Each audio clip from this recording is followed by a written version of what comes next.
que más me emociona siempre compartir es el que acabamos de parafrasear, que es Filipenses, capítulo 2, pero uno que sin duda no se queda atrás porque describe esa deidad, esa preeminente gloria de Cristo y esa supremacía, ese lugar que le corresponde a Cristo y que hemos de ser conscientes, y siempre, hermanos, siempre hemos de ser conscientes de que en nuestra vida y en nuestra forma de ser, de vivir y de pensar en Cristo sea dándole ese lugar que le corresponde y que nos describe el apóstol Pablo. Bueno, Dios nos hace saber por el Espíritu Santo a través de Pablo en la carta a Colosenses, y capítulo 1 y verso 15, Él es la imagen del Dios invisible, el primogénito de toda creación. En Él fueron creadas todas las cosas, las que hay en los cielos, las que hay en la tierra, visibles e invisibles, sean tronos, sean dominios, sean principados, sean potestades. Todo fue hecho por medio de Él y para Él. Y Él es antes de todas las cosas y todas las cosas en Él subsisten. No solamente Él es el creador de todas las cosas, pero no nada más Él hizo la creación y ahí la abandonó. A ver cómo se sostiene, a ver cómo le va, sino que la sostiene todavía. En Él subsiste toda la creación. Y Él es la cabeza del cuerpo, que es la iglesia, bendito sea su nombre. El que es el principio, el primogénito de entre los muertos, para que en todo tenga la preeminencia. Y dice el verso 19, por cuanto agradó al Padre que en Él habitase toda la plenitud de la deidad. Si nos brincamos hasta el capítulo 2 de Colosenses, dice, verso 9, porque en Él habita corporalmente toda la plenitud de la deidad. Yo no sé qué hacen con ese versículo los que no le atribuyen deidad, divinidad a nuestro Señor Jesucristo. En Él habita corporalmente toda la plenitud de la deidad. Y nosotros estamos completos en Él, que es la cabeza de todo principado y toda potestad.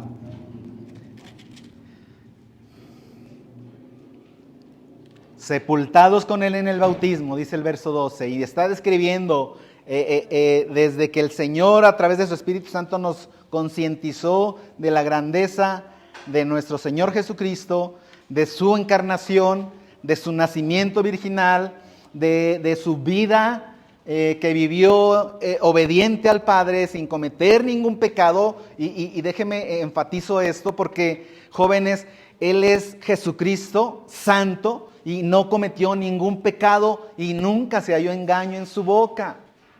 Y fue tentado en todo y como argumentan muchos, bueno, es que él realmente no fue tentado o él resistió porque era Dios. No, él fue 100% Dios y 100% hombre y participó de todas las aflicciones, de todas las tentaciones a las que usted y yo podemos ser tentados, pero él resistió.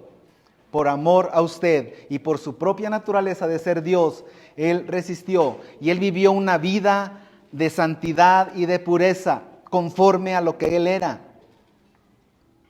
Y nos hace conscientes de esa deidad, de esa santidad. Y nos dice el verso 12, sepultados con Él en el bautismo. Y luego dice, fuiste resucitados con Él mediante la fe en el poder de Dios que le levantó de los muertos. Y a vosotros estando muertos en pecados y en la incircuncisión de vuestra carne, a usted, hermano, y a mí, estando muertos en pecados y en la incircuncisión de nuestra carne, nos dio vida juntamente con Él, perdonándonos todos los pecados. Y un versículo que me conmueve cada que lo comparto, cada que lo leo y paso por él, anulando el acta de los decretos que había contra nosotros y que nos era contraria, quitándola de en medio y clavándola en la cruz. Había un acta, había un registro, había un expediente que nos era contrario a usted y a mí. Había un registro de día por día, momento tras momento, palabra por palabra, pensamiento y pensamiento de todo lo que usted ha pensado, las intenciones del corazón que han venido a usted, y todo lo que ha hecho está registrado y es un expediente y es un acta de los decretos que nos era contraria. Por supuesto que nos era contraria. Usted y yo no íbamos a salir absueltos de un juicio donde se abriera esta acta de los decretos. Pero esa acta, el Señor Jesús la quitó de en medio. La quitó de en medio. ¿En medio de quién? En medio de Dios y en medio de usted. Había un bloque de separación, había un abismo de separación generado por el pecado. Pero el Señor quitó esa acta de los decretos que nos era contraria, que era contra nosotros. Y la quitó de en medio. Y la clavó en la cruz porque era el único lugar donde esa acta podía emblanquecerse, donde era el único lugar donde esa acta podía recibir perdón y ser anulada. Pero no fue de gratis. Tenía que ser derramada una cruz. Tenía que ser derramada una sangre, y no cualquier sangre, sino la sangre de un cordero sin mancha y sin contaminación. Y no hay otro cordero igual, y no queremos y no necesitamos otro cordero igual. Solo Jesucristo. Es suficiente. Es suficiente. No habrá, y no queremos, y no anhelamos, no necesitamos otro cordero igual. De la Trinidad, bendita Trinidad, solo a Él le fue encomendado esa labor de la redención. Y de la Trinidad, Él es el único que ha participado de carne y de sangre. Él es el único que ha tenido la doble naturaleza en sí mismo, naturaleza humana, naturaleza divina. 100% Dios, 100% hombre, 200%, sí, hermano. ¿Puede acaso existir en la lógica humana alguien que tenga el 200% en su ser? Sí, Jesucristo es. No dejó de ser Dios para hacerse hombre. Y no dejó de ser hombre para vivir como Dios. En su santidad. Por amor a usted, vivió una vida santa y recta, sin mancha. Hasta la cruz del Calvario, donde derramó esa sangre preciosa por amor a usted y por amor a mí. Dice la Escritura que Él sufrió la cruz y menospreció el oprobio. No que no le haya importado el oprobio, no que no lo haya sufrido, las burlas, eso es oprobio, las burlas, el escarnio al que fue sometido. No que no le haya importado, sino que lo menospreció, porque consideró que salvarlo a usted y salvarlo a mí, para alabanza de la gloria de su nombre, era importante, muy importante. En obediencia al Padre, caminó hacia la cruz. Sufrió la cruz menospreciando el oprobio. Pensando en usted y pensando en mí. El profeta lo dice y me gusta mucho pensar en eso cuando los veo a ustedes con esos ojos abiertos. Me gusta mucho verlos con los ojos abiertos. A veces los veo con los ojos cerrados. Y quiero pensar que están orando y alabando a Dios. No quiero pensar que están dormidos. Pero me gusta mucho verlos con los ojos abiertos, expectantes, y decir y pensar que el Señor está viendo su rostro y viendo su corazón como ese fruto precioso de la aflicción de su alma. Y su corazón se regocija cuando lo ve a usted así. Porque dice, por supuesto que valió la pena. Por Él, y por Él, y por Él. El Señor lo salvó a usted. Y usted es el fruto de la aflicción de su alma, y dice la palabra de Dios, quedará satisfecho. Cada que Él lo ve y ve su corazón expectante, asombrado, no por la elocuencia del predicador, sino por la grandeza y fidelidad de su palabra. expectante, mantenga, hermano, esa expectativa alta de la palabra del Señor, porque el Señor no le fallará.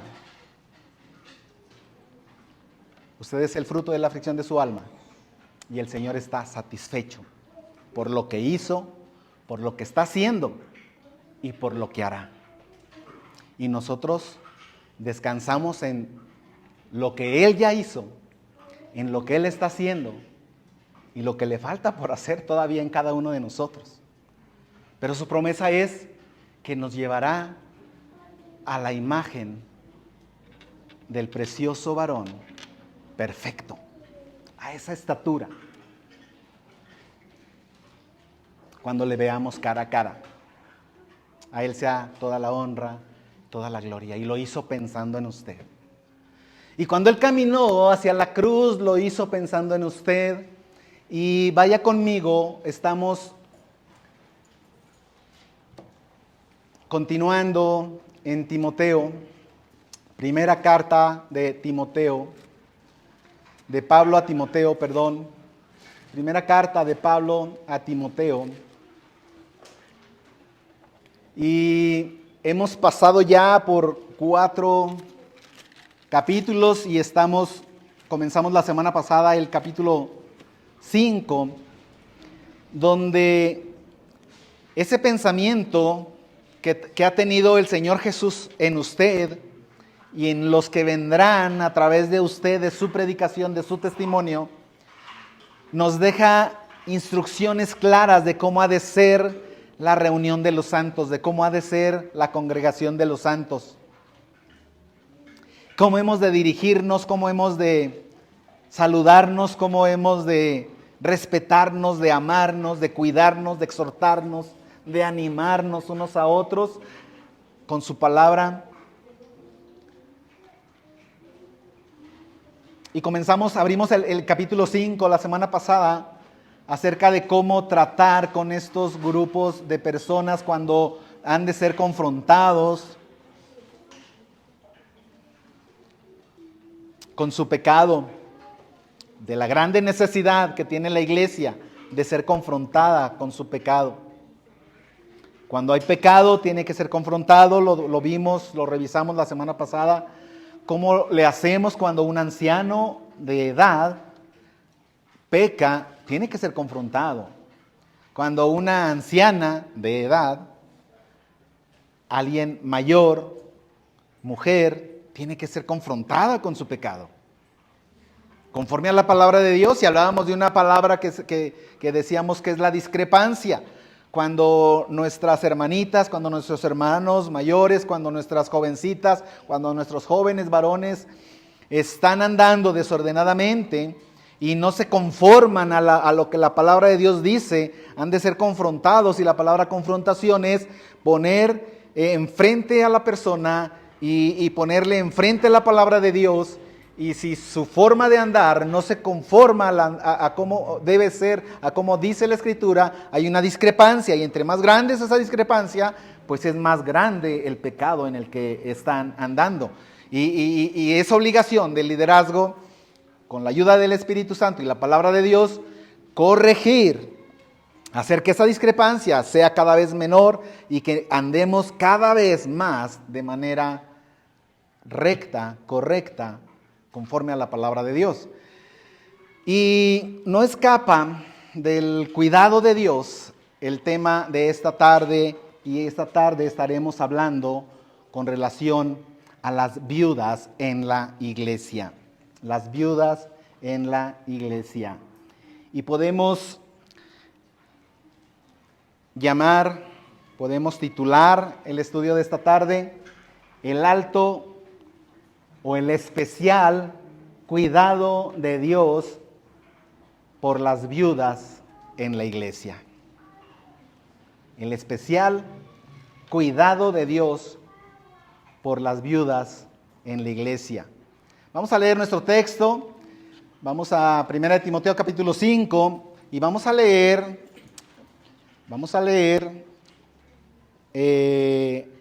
son algunos versículos. Son del 3 al 16.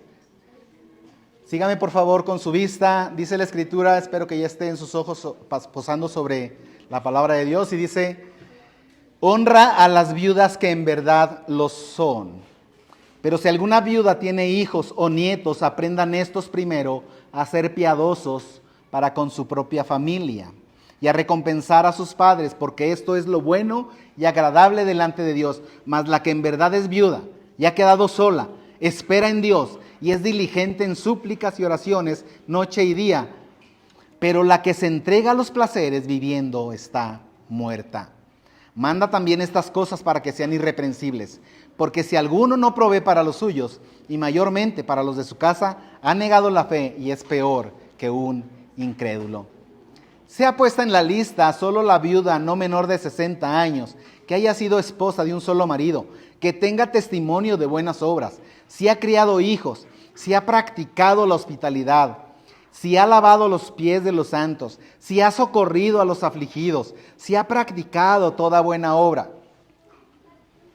Pero viudas más jóvenes no admitas, porque cuando impulsadas por sus deseos se rebelan contra Cristo, quieren casarse, incurriendo así en condenación por haber quebrantado su primera fe, y también aprenden a ser ociosas, andando de casa en casa, y no solamente ociosas, sino también chismosas y entremetidas, hablando lo que no debieran. Quiero pues que las viudas jóvenes se casen, críen hijos, gobiernen su casa, que no den al adversario ninguna ocasión de maledicencia, porque ya algunas se han apartado en pos de Satanás.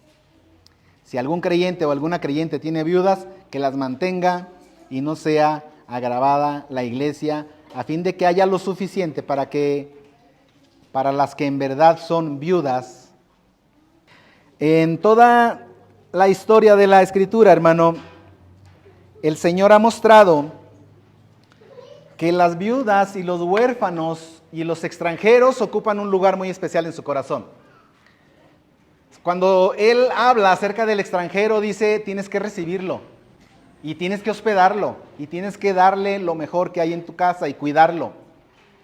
Y aquí vamos a verlo más adelante, dice, incluso con toda humildad, y aunque lo dice, no necesariamente de manera literal, lavar los pies de los santos, practicar la hospitalidad, pero nos habla de humildad. Entonces, tratar al extranjero, pero lo que es el huérfano y la viuda ocupan un lugar muy especial en el corazón de Dios.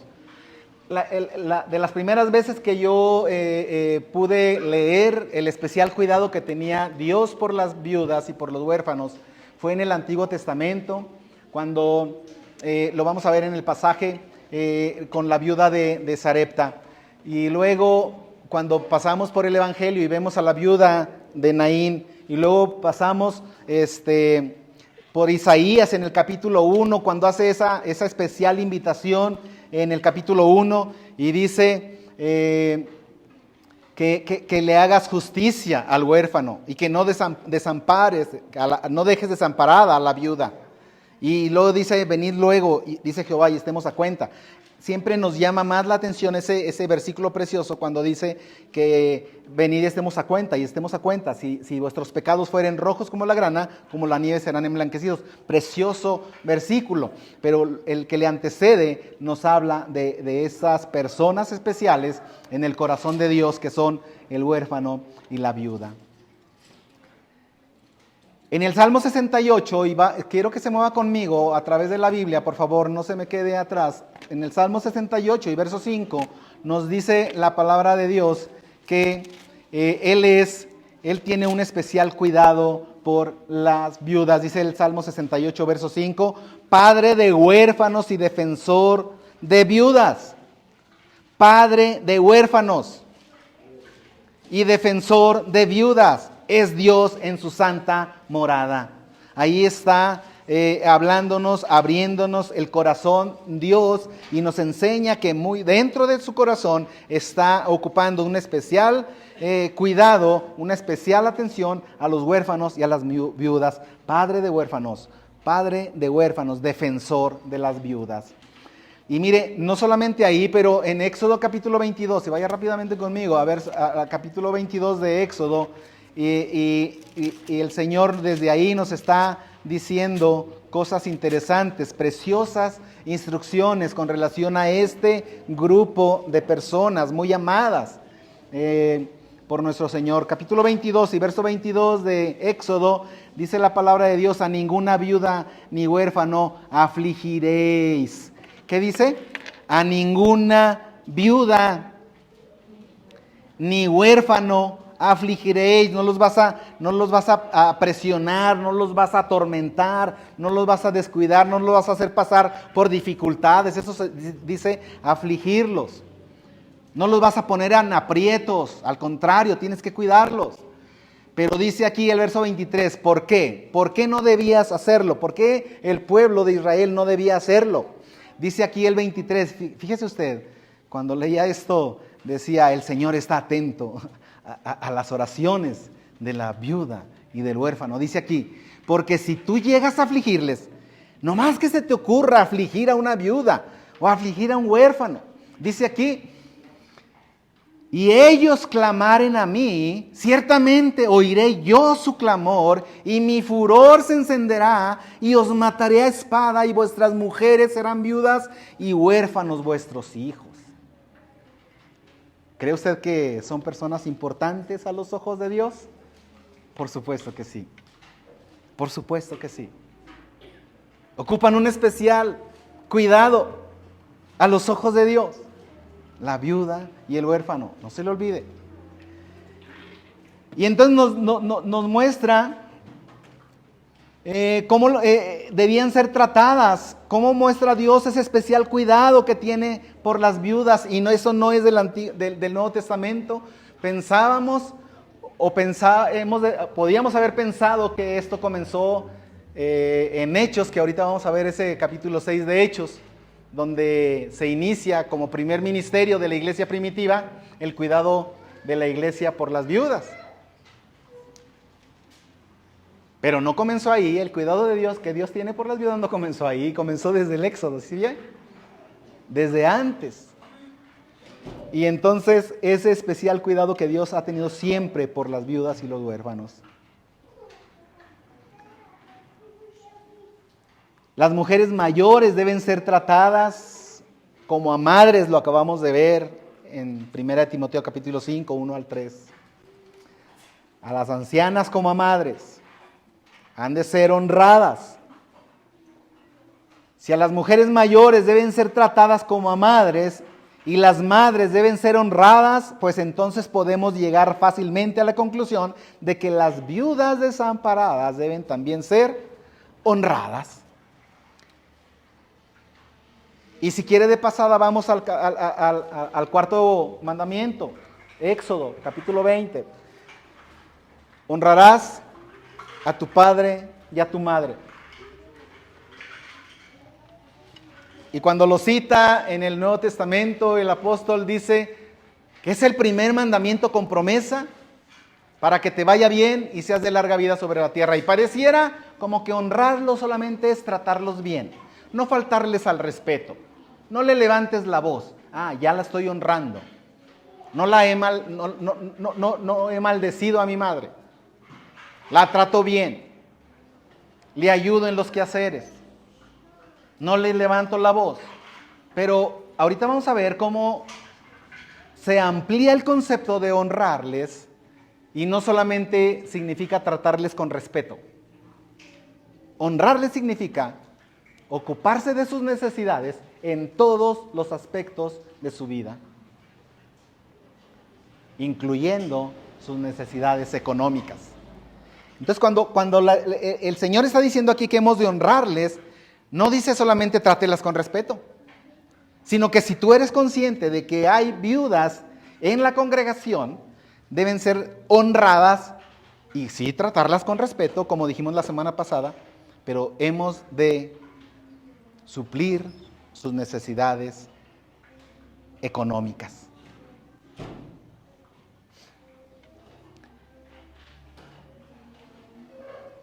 Volvemos a nuestro pasaje en 1 Timoteo, por favor.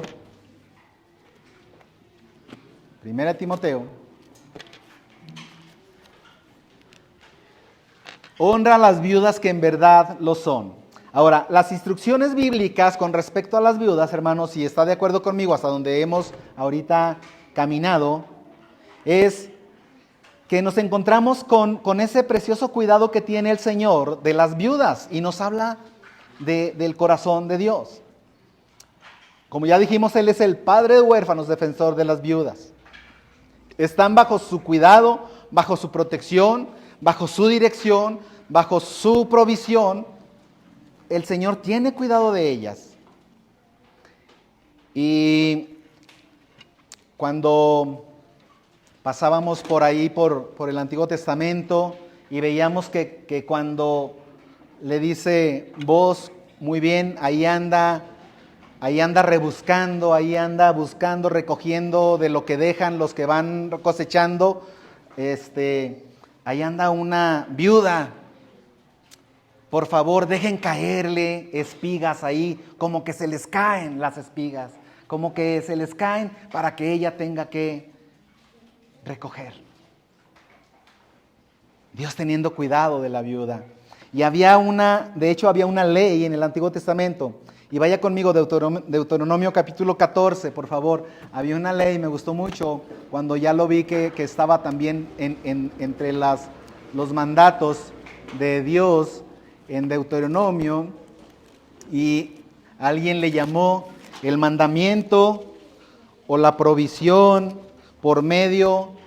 Sí había una provisión de Dios para las viudas a través del diezmo, y había una parte del diezmo que era especial para ayudar a las viudas, pero hay algo que alguien le nombró y me gustó mucho: la gavilla olvidada. La gavilla olvidada. Deuteronomio, por favor. Déjeme, le digo, capítulo 14. Bueno, también nos habla de esto, pero dice el verso 29, 14, 29, y vendrá el levita que no tiene parte ni heredad contigo, y el extranjero, el huérfano y la viuda que hubiere en tus poblaciones, y comerán y serán saciados, para que Jehová tu Dios te bendiga en toda obra de tus manos, que tus manos hicieren, para que Dios bendiga la obra de tus manos. Vendrán viudas, vendrán huérfanos, se saciarán del fruto de la obra de tus manos, para que Dios bendiga la obra de tus manos. Pero ahí mismo en Deuteronomio capítulo 24, por favor, dice la palabra de Dios, capítulo 24 y verso 19, dice: cuando ciegues tu mies, fíjese bien, cuando ciegues tu mies en tu campo y olvides alguna gavilla en el campo, no volverás para recogerla. ¿Ya se fijó cómo dice? Cuando olvides una gavilla, ¿sí sabes lo que es una gavilla? Un puño, ¿verdad? De trigo. Ya se te olvidó ahí. Ay, se me olvidó recogerla. Dice, no vuelvas por ella. No vuelvas a recogerla. Será para el extranjero, para el huérfano y para la viuda, para que te bendiga Jehová tu Dios en toda obra de tus manos. Cuando sacudas tus olivos, no recorrerás las ramas que hayas dejado atrás de ti. Serán para el extranjero, para el huérfano y para la viuda. Cuando vendimmies tu viña, no rebuscarás tras de ti. Serán para el extranjero, para el huérfano y para la viuda. Y acuérdate que fuiste siervo en tierra de Egipto, por tanto, yo te mando que hagas esto. Dios teniendo cuidado. Dios mostrando su especial cuidado por la viuda. Por eso, hermano, estamos abordando primeramente lo que es el concepto meramente del cuidado que hemos de tener por la viuda, y luego vamos a ver algunos puntos, algunas obligaciones, algunas acotaciones que Pablo hace a Timoteo para que nos diga cómo ha de ser ese cuidado que tiene Dios por las viudas hasta el día de hoy. Hasta el día de hoy. Dios bendice a quienes las ayudan, a quienes las honran. Dios bendice a quien parte su pan con el hambriento, ampara a la viuda, al huérfano. Pero también el Señor reprende y castiga a los que afligen al huérfano y a la viuda. El Señor reprende y castiga. Vemos cómo Cristo se compadece de las viudas y tiene también una palabra muy especial para las viudas, el Señor Jesús. Él se compadece de ellas y vemos en sus evangelios, tanto Marcos como Mateo como Lucas, nos hablan de cómo fue el trato que Cristo dio a las viudas, un trato especial. Pero también vemos en los evangelios cómo las personas religiosas de ese tiempo, hay una palabra que usa el Señor Jesús, que dice que los escribas ponen como pretexto el hacer largas oraciones y dice, devoran las casas de las viudas. Devoran. Les vacían la casa. Cuando la iglesia ha de tener cuidado de las viudas, y lo he escuchado. Pastores que dicen, no importa, ahí dice que una viuda pobre dio todo lo que tenía. Así es que viuda, échale, vacía tu bolsillo aquí. Oye, tú debes de tener cuidado de la viuda. No debes ir y vaciarle su casa, no debes ir y vaciarle su bolsillo. Y ponen como ejemplo y exaltan y lo ponen por delante ese pasaje de la viuda que dio todo lo que tenía. Cuando dice el Señor Jesús, ella es la que ha dado más, porque ella dio todo lo que tenía. Pero hasta hoy hay iglesias que dicen y le dicen a la viuda, tienes que sembrar, porque si no, no vas a cosechar. Mentirosos. Que usan la palabra de Dios para entrar a las casas de las viudas y las devoran. Esto el Señor no lo va a pasar por alto. Cristo se compadece de ellas. Vaya conmigo al Evangelio de Lucas capítulo 7. Voy a estar leyendo cuando menos el caso de 3 viudas en nuestra exposición de la palabra de Dios. Lucas capítulo 7, y vemos ahí a Jesús que está caminando por esa ciudad y se encuentra con un espectáculo, con una procesión, con un grupo de gente que llevan a sepultar a un joven. Y dice aquí, verso 11, ¿ya está ahí conmigo? Aconteció después que él iba a la ciudad que se llama Naín, e iban con él muchos de sus discípulos y una gran multitud. Cuando llegó cerca de la puerta de la ciudad, de aquí que llevaban a enterrar a un difunto, hijo único de su madre, la cual era viuda. Recuerde, cuando nos dice la palabra de Dios que era viuda, no quiere decir solamente que era viuda porque perdió a su esposo. No quiere decir solamente que porque murió su esposo, sino que además no tenía los medios para sostenerse económicamente, para subsistir. Viuda abarca todos esos conceptos y lo vamos a ampliar en un momento. Pero dice, era su hijo único de su madre, la cual era viuda y había con ella mucha gente de la ciudad. Y cuando el Señor lo vio, se compadeció de ella. Bendito sea el Señor por su compasión. Dice, se compadeció de ella y le dijo, no llores, no llores. El Señor está interesado en la viuda. Y el Señor se compadece de la viuda. El Señor conoce lo que hay en el corazón de quien llora.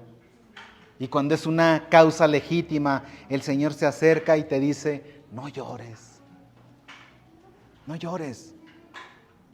Acercándose, tocó el féretro, los que llevaban se detuvieron y dijo: joven, a ti te digo, levántate. Entonces se incorporó el que había muerto y comenzó a hablar y lo dio a su madre, y todos tuvieron miedo y glorificaban a Dios diciendo: un gran profeta se ha levantado entre nosotros y Dios ha visitado a su pueblo. Cuánta verdad estaban exclamando estas gentes. Un gran profeta. Claro, y mucho más que un profeta, un redentor, el dador de la vida, aquel que llama las cosas que no son como si ya fueran. Es el dador de la vida, nuestro Señor Jesucristo, y lo entregó a su madre. Entonces, aquí vemos a Jesús compadeciéndose de la viuda de Naín. Entonces, ya vimos, y como mencionábamos, es el primer ministerio en la iglesia primitiva, Hechos capítulo 6, 1 al 6. Usted conoce el pasaje, no vamos a ir para allá, solo se lo voy a recordar. Ahí está la iglesia primitiva creciendo y el Señor añadía cada día a la iglesia los que habían de ser salvos, y la iglesia crecía y se fortalecía.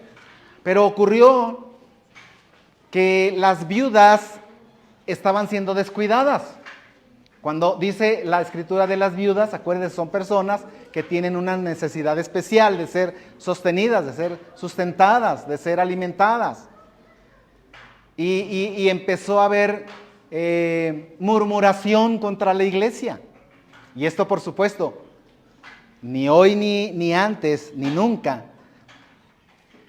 lo que dice la gente de afuera nos ha de pasar por alto. Hemos de poner atención, porque a través de lo que hacemos o de lo que no hacemos en la congregación, ellos, quienes están afuera, conocerán al Señor y glorificarán su santo nombre a través de lo que aquí hagamos o dejemos de hacer. De modo que cuando se murmuraba acerca de que se descuidaba la ayuda para las viudas, dijeron: sí es cierto. Y entonces los apóstoles se pusieron de acuerdo, usted conoce el pasaje, y nombraron a los diáconos para que se hicieran cargo de suministrar la ayuda, las necesidades materiales para la congregación. Y nació ese ministerio. Santiago nos recuerda, 1:27, que visitar a los huérfanos, amparar a las viudas, esta es la verdadera religión.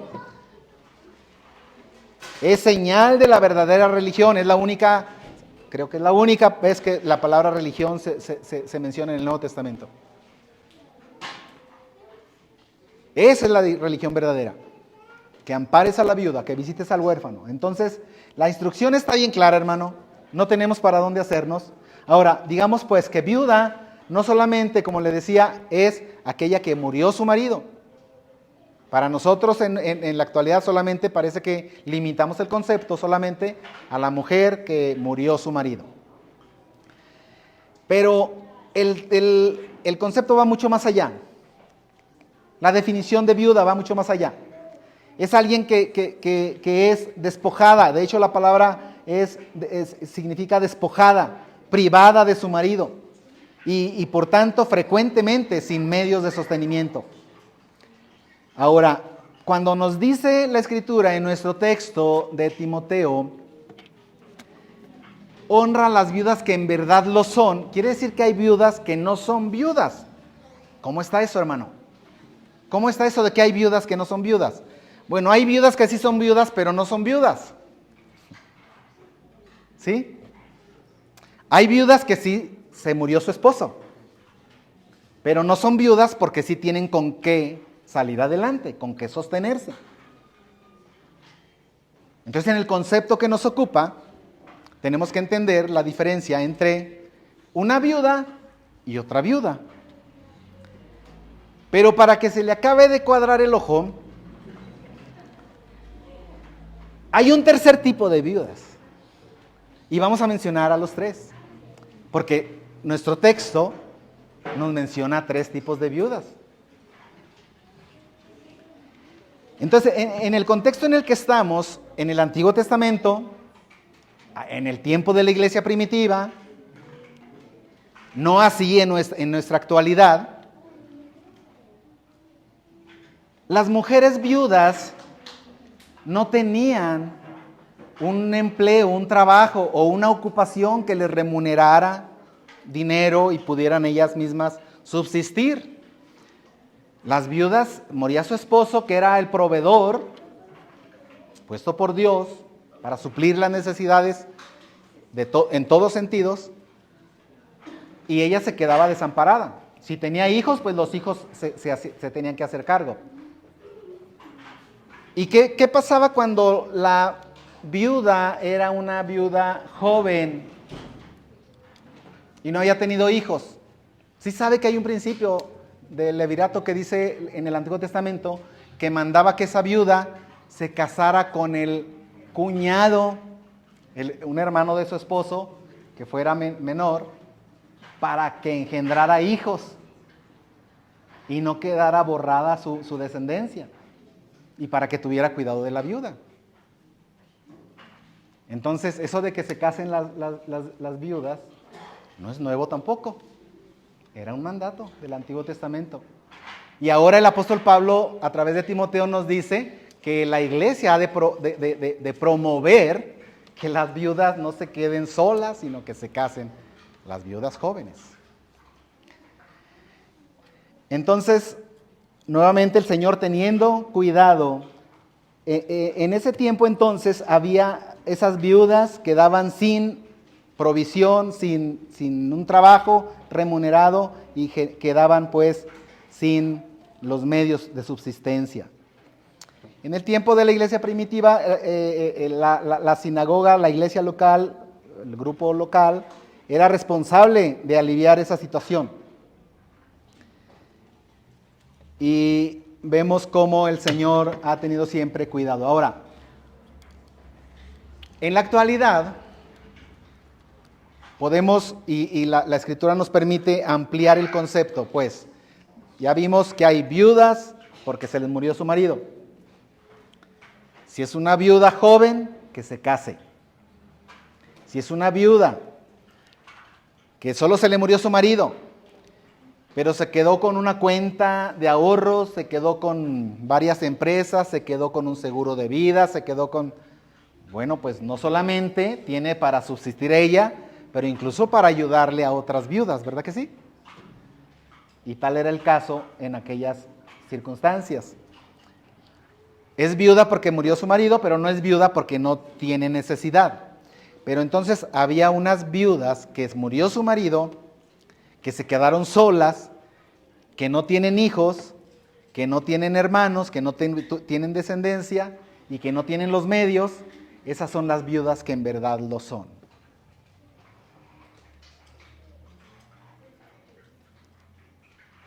Y hablaremos de un tercer grupo de viudas, que era como un grupo de ministerio, de servicio para las iglesias. Ese grupo tenía una función dentro de la iglesia, y esas funciones incluían tener cuidado de las más jóvenes,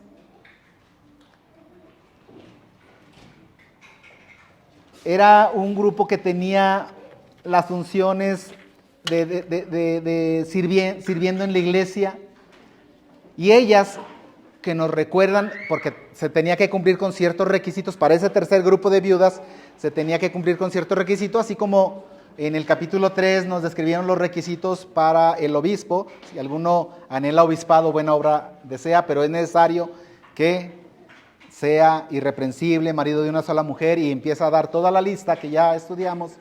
También este grupo, tercer grupo de viudas, tenían que cumplir algunos requisitos, y ahí es donde la viuda que iba a participar de este ministerio en la iglesia sí tenía que cumplir unos requisitos, como son el criterio de la edad, no menor de 60 años. ¿Qué pasa con las menores de 60 años? ¿Por qué no menor de 60 años? Ahorita lo vamos a ver. Otro requisito era que haya sido esposa de un solo marido. Que haya sido esposa de un solo marido. Que tenga buen testimonio, de buenas obras, que haya criado hijos, que haya practicado la hospitalidad, que haya lavado los pies de los santos, que haya socorrido a los afligidos, que haya practicado toda obra de bondad. Ahora, estos requisitos, por supuesto, lo que le dije, se asemejan, nos recuerdan los requisitos del obispo, del pastor, del líder en la iglesia. Este ministerio espiritual, donde está este tercer grupo de viudas, era el que se encargaba, era un ministerio espiritual práctico para mujeres y para niños de la iglesia. Algunas de las funciones con las que cumplía, y me parece por supuesto muy lógico y aceptable, ayudar en el bautismo de mujeres, visitar a los enfermos, visitar a presos, enseñar y disciplinar a las mujeres más jóvenes, practicaba la hospitalidad a los extranjeros, y había un grupo de huérfanos, un grupo de personitas huérfanos, que cuando en ese tiempo el huérfano, nadie se hacía cargo de él, terminaban como gladiadores, como esclavos del Imperio Romano. Por eso era una labor importante que en la iglesia hubiera este ministerio, para que quienes quedaran huérfanos se le buscaba dentro de la misma iglesia un hogar de acogida, lo que ahora podemos mencionar como un hogar de acogida, un hogar que les adoptara. En esta lista, en esta lista es donde tenían que estar todas estas viudas, este ministerio, este servicio, y tenía que haber una lista.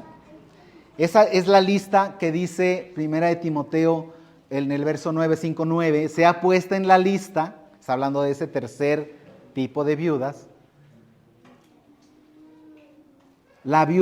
solo la viuda no menor de 60 años, que haya sido esposa de un solo marido, que tenga testimonio de buenas obras, se ha criado hijos, se ha practicado la hospitalidad, se ha lavado los pies de los santos, se ha socorrido a los afligidos, se ha practicado toda buena obra.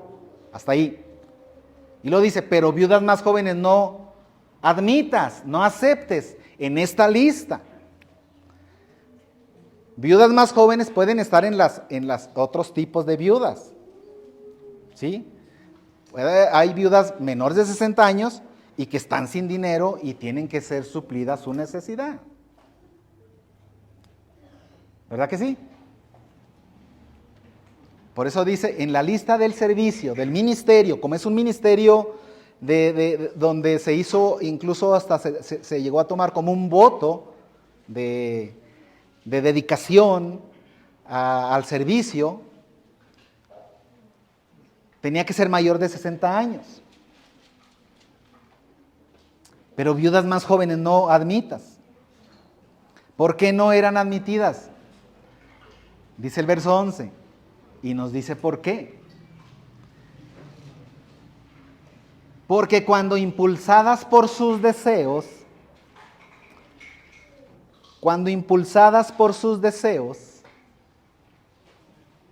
bueno, pero si son viudas, ¿cómo van a andar con esas cosas, verdad? Pues porque son menores de 60 años.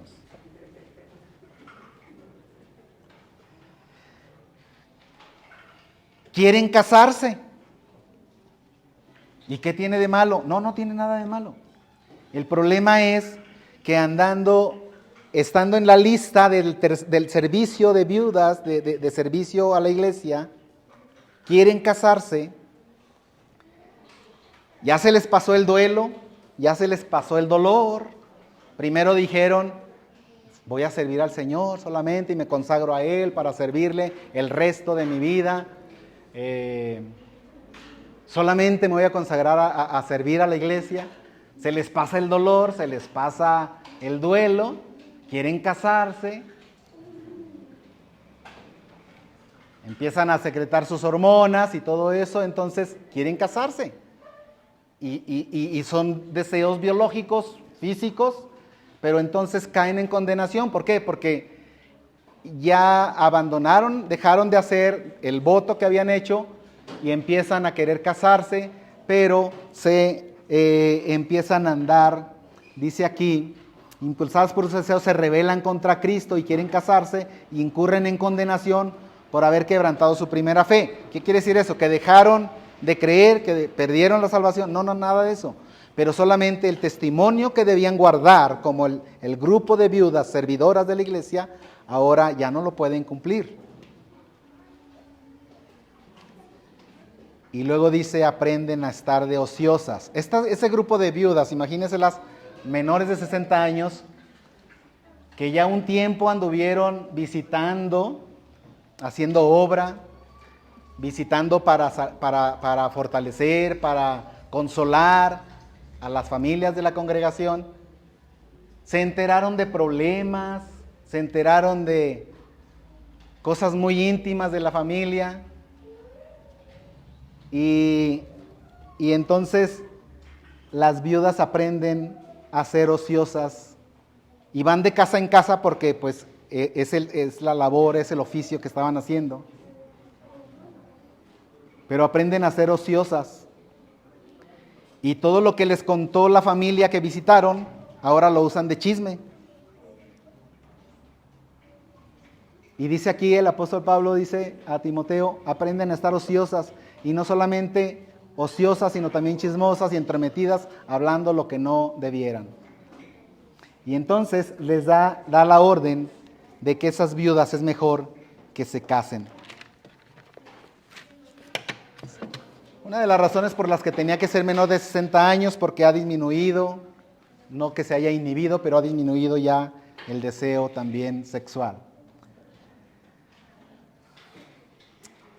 Más de 60 años, porque es una persona que va a tener tiempo para servir, tiene la madurez, tiene el carácter, tiene el buen testimonio y tiene la compasión para servir al Señor y a la iglesia. Que haya sido esposa de un solo marido, que se haya dedicado totalmente a su esposo, que vivió en completa fidelidad a su esposo, que mantuvo un matrimonio decente, puro y sin mancha, como dice la palabra de Dios. Que tenga testimonio de buenas obras, un buen carácter excelente, que sea conocido por todos, que es un carácter sin reproche, que haya criado hijos temerosos de Dios que sirvan al Señor, que haya practicado la hospitalidad, y aquí podemos mencionar a la hermana Febe que menciona el apóstol Pablo en Romanos. Y este, hermanos, es el plan de Dios para las viudas. Ahora, ¿por qué es importante que las viudas jóvenes se casen? Dice entonces que impulsadas por el deseo se rebelan contra Cristo y quieren casarse. Cuando dice que se rebelan contra Cristo, es una palabra, hermano, que trae a la mente la idea de un, pero es lo que significa esa palabra, catastroniao. Trae a la mente la idea de un buey que trata de zafarse de su yugo. Eso es rebelarse. Que una viuda más joven puede tener una buena disposición inicial para servir, pero luego, impulsada por los deseos, quiere casarse, se rebela contra Cristo y entonces se revela como un buey que quiere zafarse del yugo que le ponen para trabajar.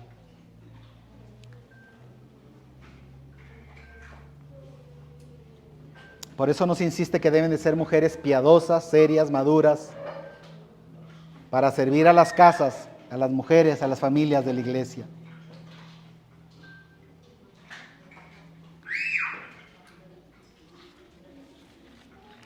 Tenemos entonces estos preceptos para, primeramente, reconocer a las viudas, reconocer la que realmente es viuda, reconocer a cuál tipo de viuda es la hermana que está entre nosotros.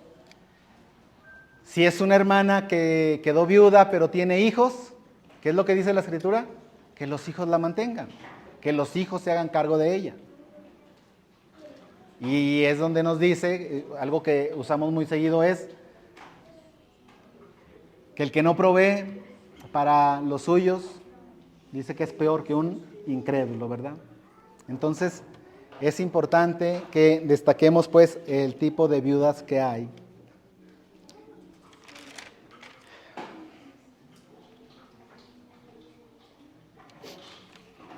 Entonces, que el Señor nos ayude, hermano, para este tipo de hijos de Él sean cuidados por la iglesia, pero que la iglesia no sea agravada más de lo que debe ser. Por eso es importante reconocer el ministerio del servicio, del cuidado que hemos de tener de este grupo de personas.